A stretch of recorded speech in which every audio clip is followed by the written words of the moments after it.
Naomi Carter stood frozen. Her eyes fixed on the moment a flight attendant escorted a middle-aged white businessman directly to her seat. Seat 3A, business class, by the window. "Sorry, airline policy," the attendant said in a mechanical tone, before turning to Naomi. "We'll need you to move to economy." From that moment, the sound in the terminal seemed to fade, leaving only the thud of her heartbeat in her ears. Naomi, 42 years old, Harvard Business School graduate, CEO of Carter Dynamics, was not an ordinary passenger. Few knew she owned 41% of Orion Group, the parent company of Atlantic Vista Airlines. But she stayed silent. It wasn't time yet. Golden light from the glass ceiling spilled into the VIP hall of Atlanta International Airport. Naomi, dressed in a tailored navy suit that hugged her frame, walked to the premium check-in counter. Her platinum, tier card, and business class ticket rested neatly on the counter.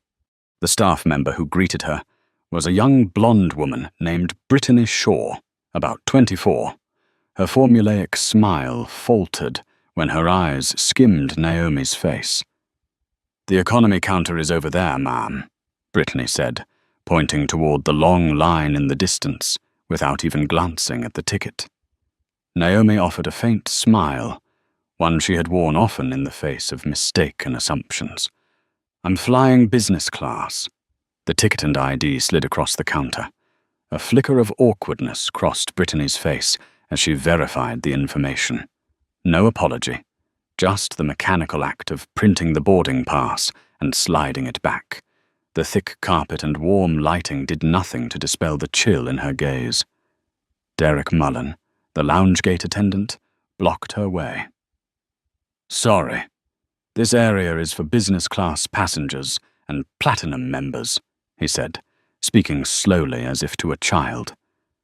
Naomi presented both her card and ticket. "As you can see, I qualify for both." Derek inspected every detail, as if checking a suspicious bill. "Just following procedure. We get people trying to sneak in." The implication hung heavy in the air, like a stone. Naomi stepped inside, chose a quiet corner, and opened her laptop to review her investor presentation for London. A deal valued at an estimated $2.3 billion. Yet the looks and words from moments ago lingered, like ink stains on white paper. Boarding for business class was called. Naomi approached. The gate agent glanced at her, hesitating. "Ah, yes, go ahead." Just 3 seconds, but enough for Naomi to register the unspoken message. They still doubted her. She found seat 3A and placed her laptop in the overhead bin. Veronica Hale, the lead business class attendant, passed her 3 times without offering the welcome glass of champagne given to other passengers. When Naomi pressed the call button, Veronica arrived, her tone dry. "Is there a problem?" "I'd like the business class welcome drink, as per standard service." Minutes later, instead of champagne, Naomi received a cold glass of orange juice, accompanied by a strained smile. Footsteps approached. A man in a grey suit appeared, Jason Whitmore, CFO of a rival tech company. "Sorry, I think you're in my seat. 3A is mine." Naomi handed him her ticket. "Mine clearly says 3A." Jason called over Veronica. The moment he said, "I always book this seat," Veronica turned to Naomi. "Could you move to economy? We'll refund the difference." Naomi's voice stayed even. "No. I booked this seat for a reason, and I have important business in London." Jason's expression showed impatience. "I have a meeting right after landing." Thomas Grant, the purser, arrived with an authoritative tone. Policy allows us to reassign seats when necessary. Naomi locked eyes with him. Under what clause? I've paid in full and my seat was confirmed.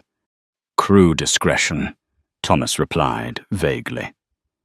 Passengers began to gather in the aisle. Naomi knew this was not a battle she would win on the ground. She pulled out her phone and began taking notes. Names, staff numbers, time, exact words. I am moving seats under formal protest, she said loudly enough for nearby passengers to hear. Jason slid into 3A with a sigh of relief. Naomi walked the length of the business cabin, each step like passing under a spotlight, and made her way to economy. Her new seat was wedged between a man monopolizing both armrests and a woman who looked at her with sympathy.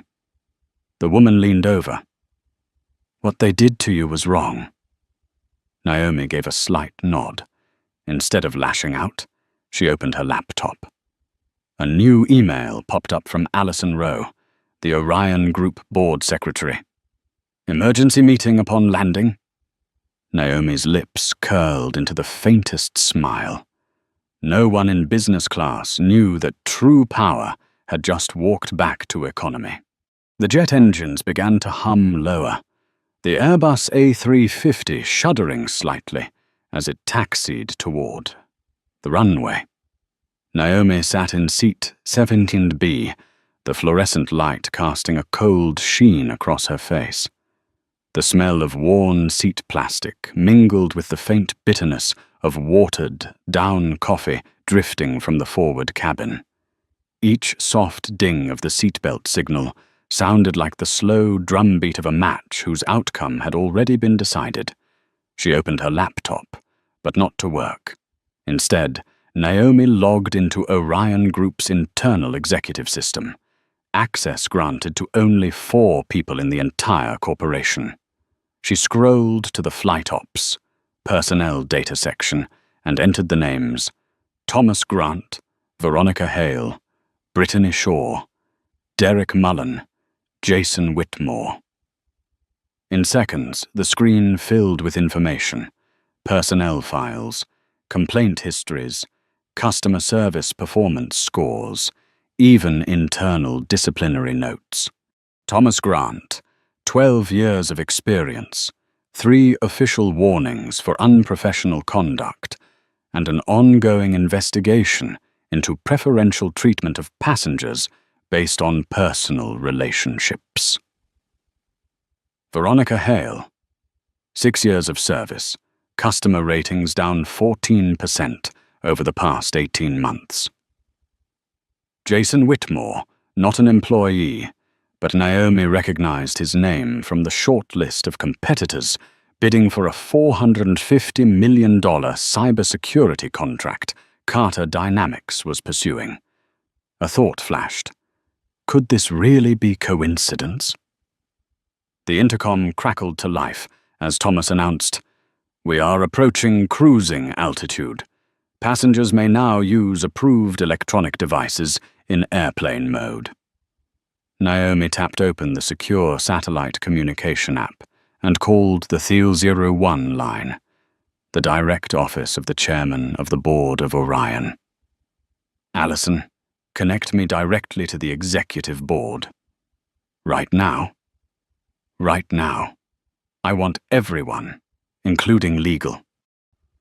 In less than 2 minutes, her laptop screen showed 6 windows: Alison Rowe, CFO Victor Hahn, Chief Legal Officer Evelyn Price, and 3 other board members. Naomi laid out the incident in exact detail, from the check, encounter, to being forced to surrender her seat. "They violated at least 3 clauses in our own passenger rights policy," she concluded. Clause 4.2.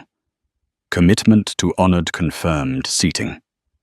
Clause 6.1. No discrimination. And Clause 8.4. On-the-spot complaint resolution. Victor frowned. "You want to act while still airborne." Naomi looked straight into the camera. I want everyone in business class to know exactly what they've done and told to whom by the time we land." Evelyn Price nodded and began drafting a directive to send directly to Atlantic Vista's Director of Flight Operations. Ground Thomas Grant and Veronica Hale for the next week's flight schedule. Suspend Brittany Shaw and Derek Mullen pending investigation. Instruct the head of PR to prepare an emergency statement in case the story leaks. Naomi ended the call, closed her laptop, and smiled. Action had begun at the very top and was already flowing downward like an electric current finding its ground. In the business cabin, Jason Whitmore sipped champagne, laughing with a young male attendant. From her seat in economy, Naomi could see through a narrow gap in the curtain. Jason leaned toward Veronica, murmuring something that made them both burst into laughter. Naomi lifted her phone and snapped a few photos, not for social media, but to add to the record. Visual evidence always had value, especially when paired with data and contractual clauses. Another ding. Veronica appeared in economy, serving drinks to several passengers. When she reached row 17, her gaze lingered for half a second on Naomi's laptop, just enough to spot the Orion Group logo in the corner of the screen. But she walked away quickly, as if she'd seen nothing. Naomi recognized that look, the look of someone starting to suspect, but without enough information to be sure. She deliberately let a few characters of the board access portal show on the screen before closing it. A boy of about 6 in row 18 began to cry after his children's meal was missing. Naomi stood and spoke gently to his mother. "Let me see if I can help." She walked forward to the business cabin, where several unused children's meals remained. "Veronica, economy is short, 1 kid's meal. I'd like to take one back." Veronica raised an eyebrow. "Policy doesn't allow transferring meals between cabins." Naomi kept her tone soft but carried weight. Section 12.6 of the In-Flight Service Manual permits it for passengers under 12 if there is surplus stock. I've read it thoroughly. Veronica hesitated, then reluctantly handed over a meal. "Thank you," Naomi said, her eyes locked on Veronica's. 2 hours later, as the plane began its descent, Naomi received a message from Allison. "Directive executed. Upon landing, the entire business cabin crew will be held for investigation. Whitmore is all ha-hoo, ready on legal's watch list for conflict of interest." Naomi closed her laptop and fastened her seatbelt. The golden glow of the cabin's landing lights fell across her face, the light of someone about to step out of the shadows, bringing an earthquake to those who thought they were safe. The plane shuddered gently as it descended, the engines humming low and steady like the giant heartbeat of a steel beast. In seat 28B, Maya Carter sat upright, eyes fixed on her tablet screen. She was reviewing every line of her notes, each word a sharpened arrow aimed squarely at the leadership of the airline, where she had just spent nearly 8 hours confronting raw contempt and blatant favoritism. Photos of name tags, time stamps, verbatim quotes, all neatly compiled. She was not merely a passenger who had been insulted. Maya was a strategic shareholder with controlling power in the parent corporation of Atlantic Skyways. It was just that no one in the crew had considered that when they pushed her down to an economy seat. Thomas Reed, the purser, stood in the forward galley, his eyes darting toward the back of the cabin, as if an invisible wire were pulling tight across his chest. Earlier, Veronica Hayes had pulled him aside, whispering, "Thomas, we're in serious trouble. She's Maya Carter." The name made him freeze, not because he recognized her face, but because he remembered internal meetings where Carter Holdings had been mentioned as a force capable of reshaping the board of directors with a single phone call. A chill ran down his spine. In business class, Lucas Grant, the businessman who had taken Maya's seat, was beginning to sense the shift in atmosphere. The flight attendant suddenly spoke more cautiously, avoiding any mention of the seat swap. Overhearing someone mutter, "strategic shareholder," Lucas felt his stomach tighten. He glanced back toward economy, where Maya calmly typed, and it felt as if he were looking straight into a courtroom moments before the verdict was read. Maya looked up as Thomas approached. His voice dropped, trying to sound conciliatory. "Ms. Carter, we have arranged for you to return to your business class seat. If you would allow." Maya closed her tablet, her gaze cutting through his diplomatic facade. "I will sit exactly where you've placed me. That way, when we talk about this, no one will forget where and how it happened." Thomas swallowed hard, beads of sweat forming at his temple. "Then, is there anything else we can do for you?" "Yes. A written incident report, signed by you and Ms. Hayes, detailing the events before takeoff." The request made Thomas falter. Internal regulations didn't require this, but shareholder law was another matter, and Maya knew it well. "I will have to consider it," he stammered. Maya tilted her head, the faintest of smiles like the edge of a blade. "Consider it carefully. Some policies can change or disappear." At Celestial Group headquarters in New York, in the middle of the night, the boardroom glowed with the light of screens. Chairman George Langston, silver-haired and sharp-eyed, was listening to an urgent report from legal. "A strategic shareholder discriminated against on one of our flights, and it's Carter." Langston turned to the airline's CEO, William Cross, his voice cutting with each word. "Do you understand the consequences?" Cross tried to maintain composure, but his grip on his pen tightened until the cap popped off. "Perhaps this is just a misunderstanding. It stops being a misunderstanding when there's documentation, photos, and a formal request for a signed incident report," another board member interjected. "I propose we suspend Mr. Cross pending investigation. The market will react harshly if it thinks we're covering this up." The knock of a gavel on polished wood echoed like a sentence being passed. The decision to suspend the CEO was approved, along with a plan for a press conference the moment the plane landed. An urgent message was sent directly to the flight, instructing the operations team at London Heathrow to be ready to meet a shareholder VIP at the aircraft door. Maya received the notification on her satellite, connected tablet, the corner of her mouth lifting slightly. She didn't need to leave her seat to shift the balance of power, only to use the right moment and the right tools.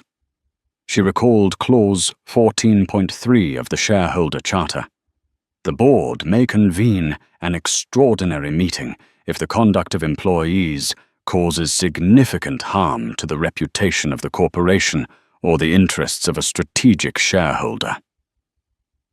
Today, that clause came alive like a blade in her hand.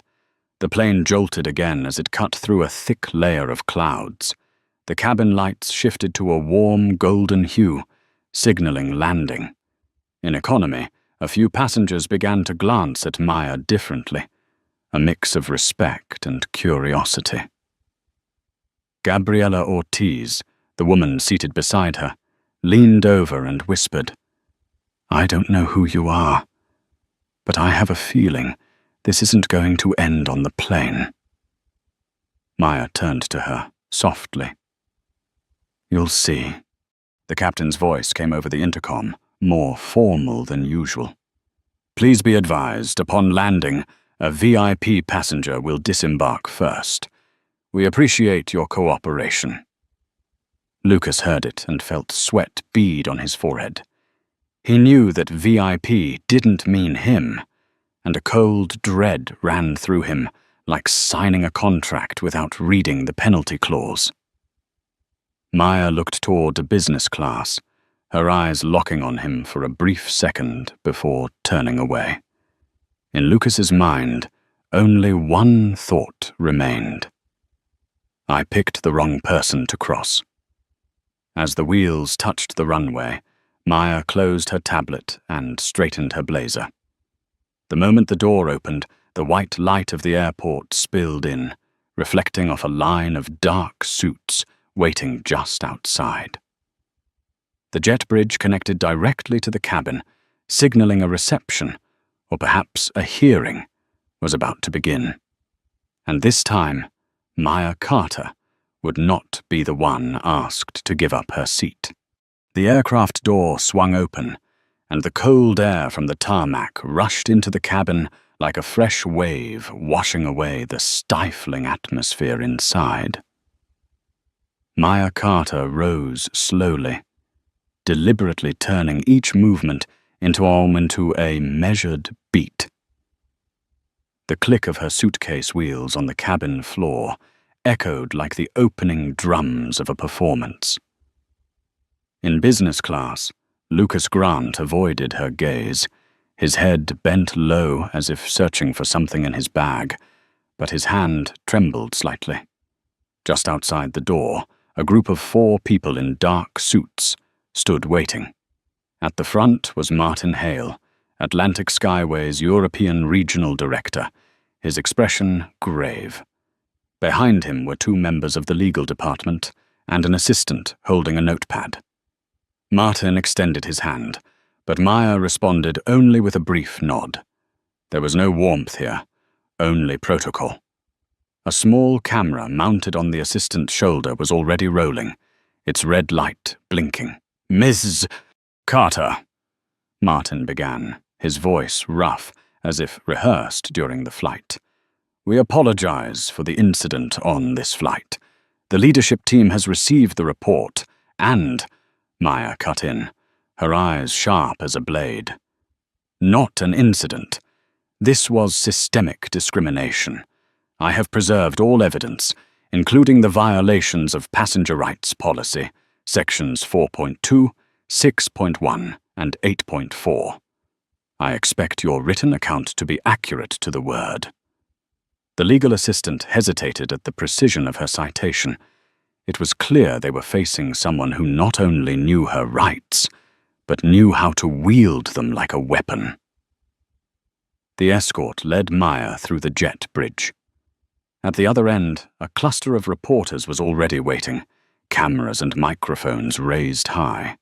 None of them knew the full details, only that there had been a major incident involving a high-level shareholder. Maya stopped and turned slightly toward them. Flashes erupted in rapid bursts, slicing through her face like the cuts of a film reel. "Today, I was treated like a second-class passenger on an airline owned by the very corporation I am part of. This is not just my story, but the story of anyone who has ever been judged by the color of their skin, their gender, or their appearance. And I will ensure this system changes." Her voice carried clearly, each word a marker in stone. Inside the airport's emergency meeting room, the chairs had been arranged in a circle. William Cross, the CEO who had just been suspended, sat in a modest position, his face tight. As Maya entered, everyone rose except for him. She pulled out a chair, sat directly opposite, and placed her handbag on the table. No laptop, no papers, only a phone containing everything that had happened. "I will be brief," Maya began. 3 employees, Brittany Shaw, Derek Mullen, and Veronica Hayes, violated passenger check, in- and service protocols. Thomas Reed, the purser, abused the so-called seat reassignment authority to favor a familiar passenger, resulting in my being downgraded to economy without a lawful reason. All of this has been documented in photographs, audio recordings, and witness statements. She glanced at her attorney, who immediately placed a thick file on the table. The cover bore the Orion Group logo and the words in red, "Immediate action required." Maya continued. Under Clause 14.3 of the Corporate Shareholder Agreement, any act causing significant harm to the corporation's reputation or the rights of a strategic shareholder can result in the immediate suspension or termination of those involved. I am requesting this clause be applied now. William Cross took a deep breath, trying to keep his composure. Carter, this is an overreaction. We can handle this internally without making a spectacle. Maya leaned forward, her voice low but unwavering. Miss Cross, reputation is not a figure you can edit in a quarterly report. When passengers lose trust, the market loses trust, and the stock price will reflect that faster than any balance sheet. I will not allow my reputation, or the company's to be bargained away. Board member E. Evelyn Price interjected, I support immediate action. If we do not, tomorrow we will face a media storm no one can contain. Martin Hale nodded and began reading the interim measures. Suspension of the entire crew involved, launch of an independent investigation with third-party oversight, public announcement of the airline's commitment to combating discrimination, and the establishment of a $10 million fund to support lawsuits of a similar nature. Maya listened and gave a single nod. I will stand before the press to announce these steps. But remember, this is only the beginning. I want a weekly progress report and direct access to the investigative team. If anyone here thinks this is just a PR exercise, they should leave the room now. Silence settled, broken only by the scratch of pens on paper. As she left the room, Maya once again passed the hallway where the reporters still waited. This time, she stayed longer, answering each question with precision, weaving legal language together with relatable examples. When a contract is broken, you don't just reclaim the money, you reclaim the principle. Today, I am signing a contract with millions of passengers that this principle will stand. Outside, the London wind lashed cold against her face, but it could not cool the heat in her gaze. In that moment, Maya knew the fight had moved beyond the scope of a single flight. It would spread across every sky her airline touched, reaching every check, encounter, every seat, every greeting. And if anyone thought they could continue to discriminate in the shadows, from now on, the light would always be on them. The atmosphere at Atlantic Skyway's New York headquarters the next day was as dense as early morning fog before a storm. In less than 12 hours, video footage of Maya Carter walking out of the airport conference room had spread across major news networks, from CNN to the BBC, accompanied by headlines like, Strategic Shareholder Humiliated on Her Own Airline, and Storm Clouds Gathering Over Atlantic Skyways. The airline's stock dropped 7% at the opening of the trading session. The boardroom on the 38th floor was packed. Massive LED screens replayed the special news segment.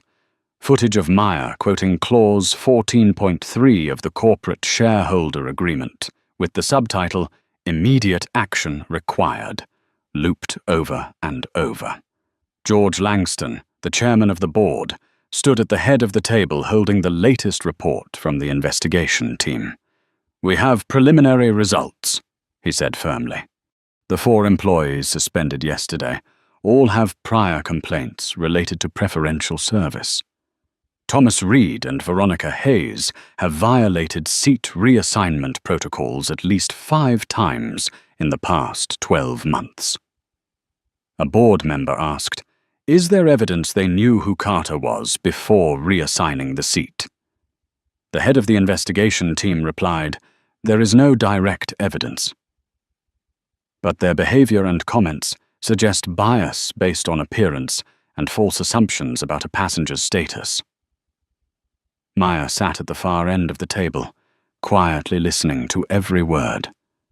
When George looked her way, she simply said, "We don't need proof they knew I was a shareholder. We only need to prove they treated me differently from other passengers for it to constitute a violation of Section 6.1 on anti-discrimination." The meeting shifted to the issue of Jason Whitmore.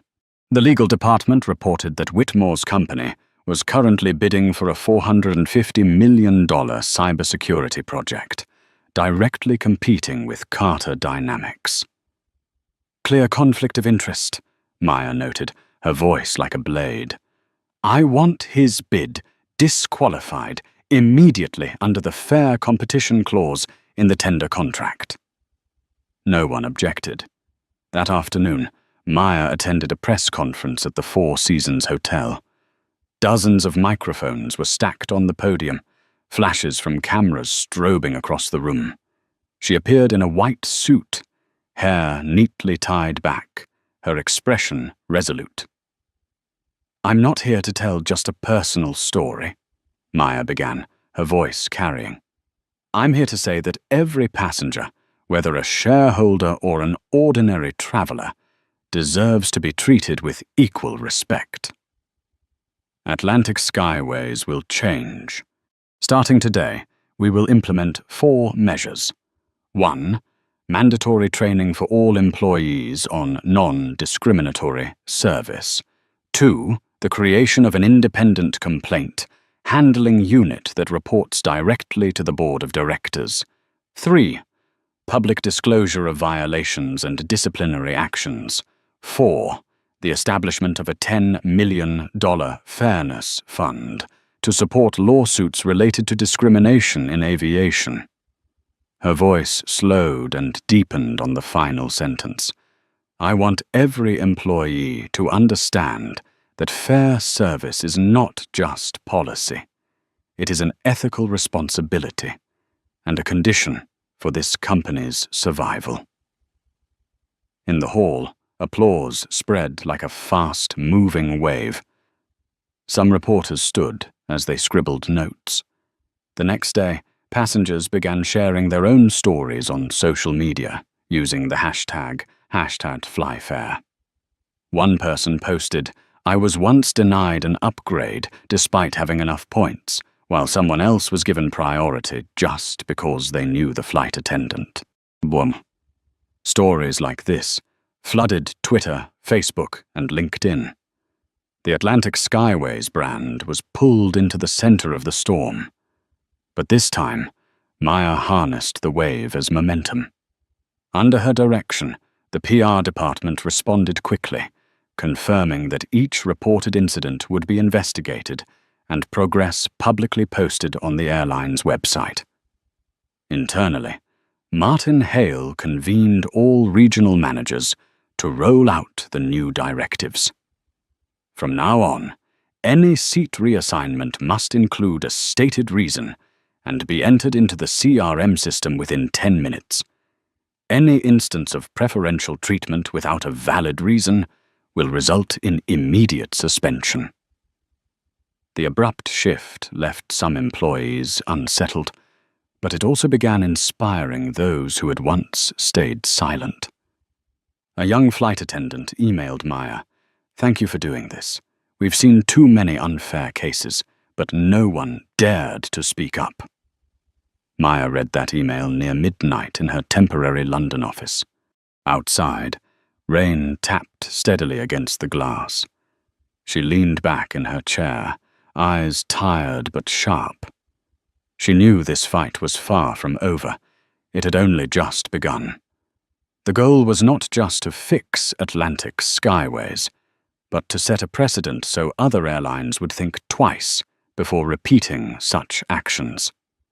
Somewhere out there, those who once believed they could hide behind vague policies were now rethinking every move they made. The day ended with a call from George Langston. "Maya, the board has approved appointing you as Global Strategic Advisor for Atlantic Skyways, with the authority to intervene directly in all customer service policies. She simply replied, "I accept. But remember, I'm not here to be a figurehead. I'm here to work and to change things." George's voice grew lower. "I believe you will. And this time, no one will ever put you in economy again." 2 weeks after the press conference, Maya Carter's temporary office at Atlantic Skyway's London headquarters had transformed into a true command center. On the wall behind her desk, a massive LED screen displayed real-time data: customer complaint rates, post, flight satisfaction scores, and the daily Net Promoter Score. Figures that once appeared only in quarterly reports were now updated by the minute, like the control panel of an aircraft with Maya in the pilot seat. That morning, Martin Hale walked in, carrying a thick file. "We've reviewed all service reports from the past 3 months," he said, placing the file on her desk. "Results: 12% of seat changes had no valid reason, and 7% of those involved favoritism based on relationships or appearance." Maya flipped through the pages, her eyes pausing on staff notes. Passenger X is a branch manager's friend. Passenger Y is a frequent guest of the lead flight attendant. "This is exactly the culture we need to eliminate," Maya said firmly. "We're going to implement the 3-point verification process. Any seat change must be approved by 3 people: the lead flight attendant, a customer service representative, and ground supervision. And each change must have an electronic signature in the system." Martin nodded, knowing this would be a major push and a test of compliance. Meanwhile, the PR department was busy handling the second wave of media attention. News outlets began publishing the stories of other passengers who had experienced unfair treatment on Atlantic Skyways. Instead of avoiding the topic, Maya directed a proactive response. Invite those very passengers to join a customer advisory group, compensating them for their time and input. "If you want change, you have to let those who were harmed have a seat at the decision-making table," she said in an internal meeting.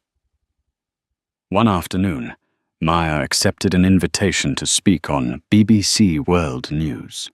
The host began bluntly, "Ms. Carter, many say your incident was just an isolated case blown out of proportion. How do you respond?" Maya leaned toward the microphone, her gaze steady. "An isolated incident can be an accident, but when it happens often enough to become the common denominator, it's a system. And when the system is wrong, my responsibility, as a shareholder and as a citizen, is to fix it." The answer was shared tens of thousands of times within an hour, accompanied by the hashtag #system not accident. At the same time, tangible changes began appearing on flights. Flight attendants were issued new tablets with a service, monitoring app recording every interaction, including reasons for denying or altering a passenger request. Some staff initially reacted negatively, but gradually, as they saw instances of discrimination dealt with seriously, they began to understand this was not just extra work, but a way to protect them from unfounded accusations. Late one night, Maya stayed in the office to review the draft Customer Bill of Rights, a 14th-page document. She read each sentence carefully, refining the language to be both legally precise and easily understood by the average person. Clause number 1 read, "All customers, regardless of origin, appearance, gender, language, or social status, are entitled to equal service." She paused for a few seconds, thinking of that flight, then added a footnote. "This is not a privilege. It is the standard." The next morning, the document was sent across the entire network. At offices, check. In counters, lounges, and even on safety cards placed in seat pockets, the customer bill of rights was printed clearly, along with a QR code for passengers to report violations instantly. A new hotline number was also published, connecting directly to the independent investigation team. 3 weeks later, complaints dropped by 18%. Satisfaction scores rose by 11 points. Aviation forums began noting positive feedback. Today's flight was excellent. Attendants were attentive, no sense of being judged by appearance. An article in Aviation Today dubbed it the Meyer-Carter model, combining procedural reform with cultural change. But Meyer didn't rest. In a virtual board meeting, she stated plainly, "We've only addressed the tip of the iceberg. The next step is to integrate service quality data into management KPIs. If managers know their career progression is tied directly to customer experience, they'll ensure staff do the right thing." Board Chairman George Langston smiled. "I see why you succeed. You don't just put out fires. You replace the entire fire alarm system."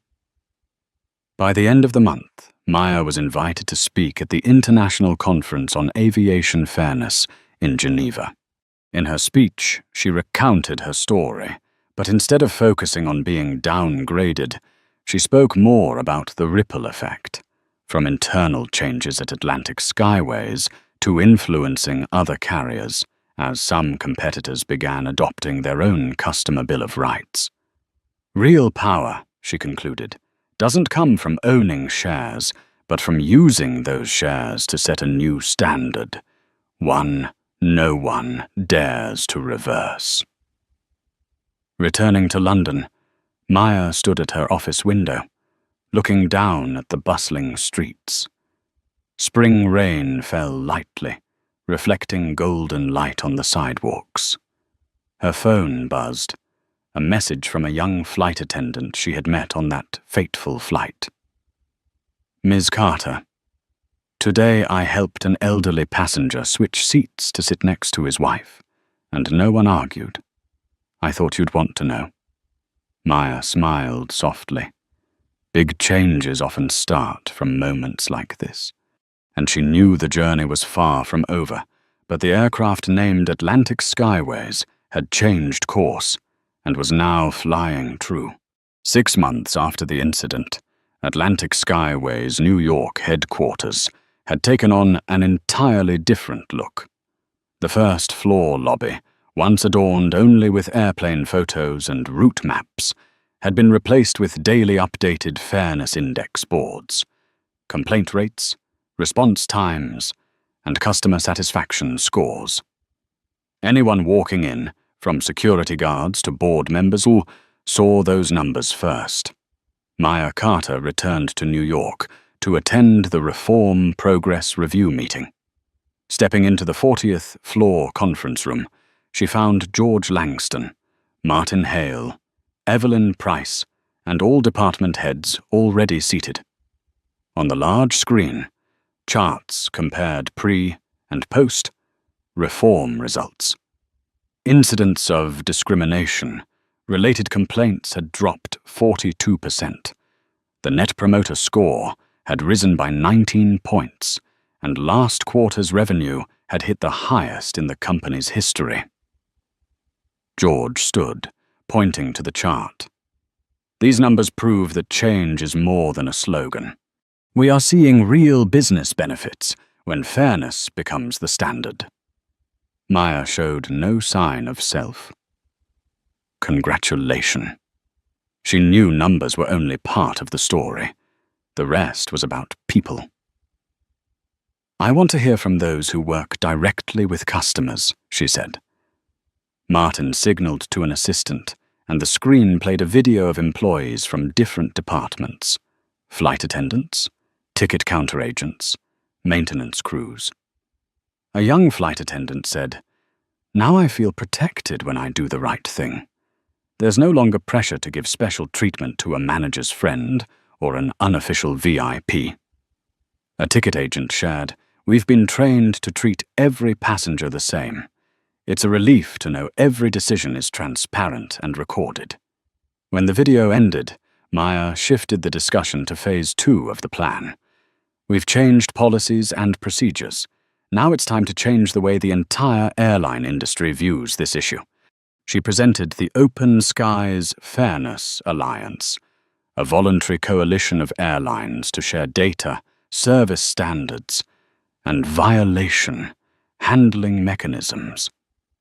If only one airline changes, it can be dismissed as an exception. But if several do it together, it becomes the norm. Evelyn Price voiced concern. "Competition in this industry is fierce. Do you think they'll willingly share sensitive data?" Maya smiled.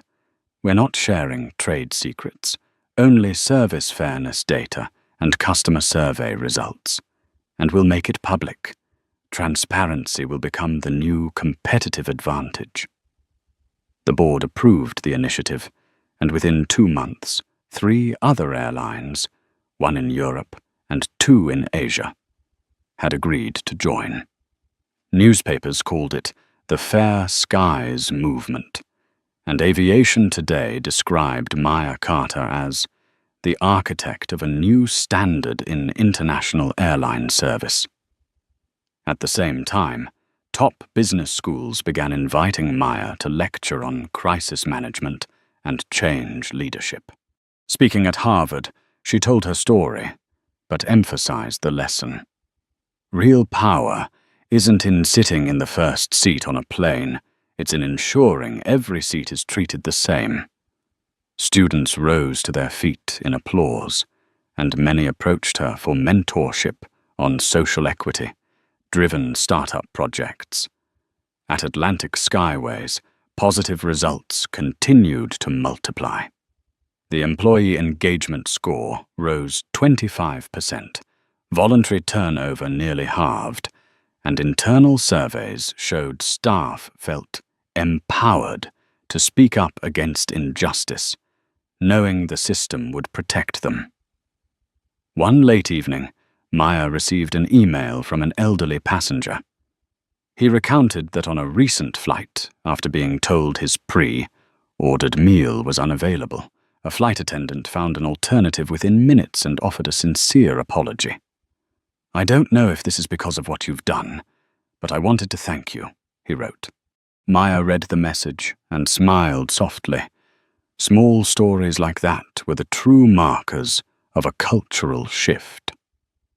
At year's end, Atlantic Skyways hosted the Sky Fair Gala in London to honor individuals and teams who had championed service fairness.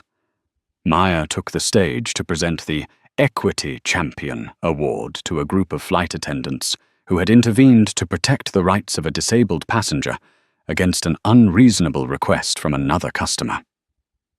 "They didn't do it because I was here," Maya told the room.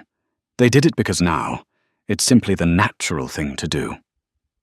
As she stepped down from the stage, Maya paused at the exit, looking around the room full of laughter and conversation. 6 months ago, many of these people had been part of the problem. Today, they were part of the solution. She knew there was still much work ahead. But for the first time since that fateful flight, Maya felt she had set the aircraft on the right course, and more importantly, that it would keep flying straight even when she was no longer in the cockpit. 2 years after that fateful flight, Atlantic Skyways had transformed so completely that even veteran employees could barely recognize it. From the check, encounters to the lounges to the economy cabin, passengers were now greeted with consistent respect. No more scrutinizing glances, no more half-hearted tones. The Customer Bill of Rights had become a mandatory part of training, printed directly on tickets and even on the back of boarding passes. In the grand hall of the London headquarters, hundreds of guests from airlines, human rights organizations, and the media gathered for the 2 years of Fairness in the Skies anniversary event. Maya Carter stepped onto the stage, no longer the woman who had once been forced down to an economy seat, but now one of the most influential voices for global service equity. The spotlight fell, and the room fell silent. Today, Maya began, we are not just celebrating numbers, record revenue, the highest satisfaction ratings. We are celebrating how we have redefined what normal means. Normal now means every passenger, no matter who they are, receives equal service. Normal means employees are empowered to do the right thing without fear of consequences. Behind her, the screen displayed the figures. Discrimination, related complaints down 71% since the reforms began. 92% of passengers rating the service as excellent or very good, and lawsuits involving the airline at their lowest in 15 years. After her speech, Maya invited on stage passengers who had once been victims of similar incidents. They told their stories and, more importantly, described how Atlantic Skyways had handled things differently since then. A disabled woman spoke of her recent flight. The flight attendant asked what I needed before I even had to ask. For the first time, I didn't feel like a burden. The applause that followed was long and sustained. The change did not stop at Atlantic Skyways. The Open Skies Fairness Alliance that Maya had founded had spread to over 20 global airlines. Service equity standards were being shared and adopted collectively. Several major airports, from Singapore Changi to Frankfurt, had signed agreements to incorporate the Customer Bill of Rights into their internal regulations. In the United States, Congress had passed the Carter Act, a federal law requiring all airlines operating on U.S. soil to comply with minimum standards for service equity and transparency in handling complaints. Many experts called it a rare precedent, where a single personal event led to reform at the level of national legislation. In her New York office, Maya kept only one black and white photograph on the wall, the economy cabin from the day she was forced to change seats.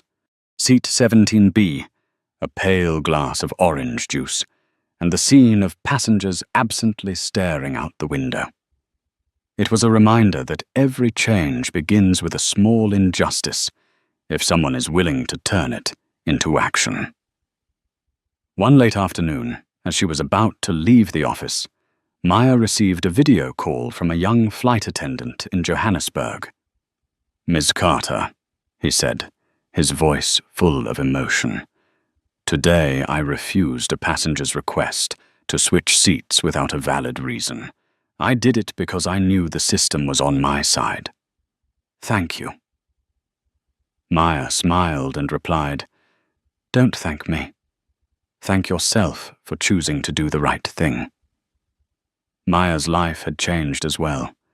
She had become a sought-after speaker at global conferences and an advisor to numerous corporations on equity strategy and customer experience. But whenever she was asked what made her most proud, her answer was always the same. Not the title, not the shares, but the fact that millions of strangers all over the world are now treated more fairly every single day. At the close of the anniversary event, Maya stood on the balcony of her hotel, looking out at the Heathrow runway. The golden sunset bathed dozens of planes waiting for takeoff. She knew there would be new battles ahead, in aviation and beyond, but she also knew she had left a mark, a standard no one could make excuses to reverse. And somewhere, a passenger would board a plane, hand over their ticket to an employee, and not be judged by their skin color, voice, or appearance. That person would never know the name Maya Carter, but they would be benefiting from her story. That was the true victory. Maya Carter's story shows that fairness is not just a matter of ethics, it is a sustainable strategy. True change begins when one person dares to say no to injustice and refuses to back down. If you believe everyone deserves to be treated equally, hit like, subscribe, and comment "Fly Fair" to help spread this message.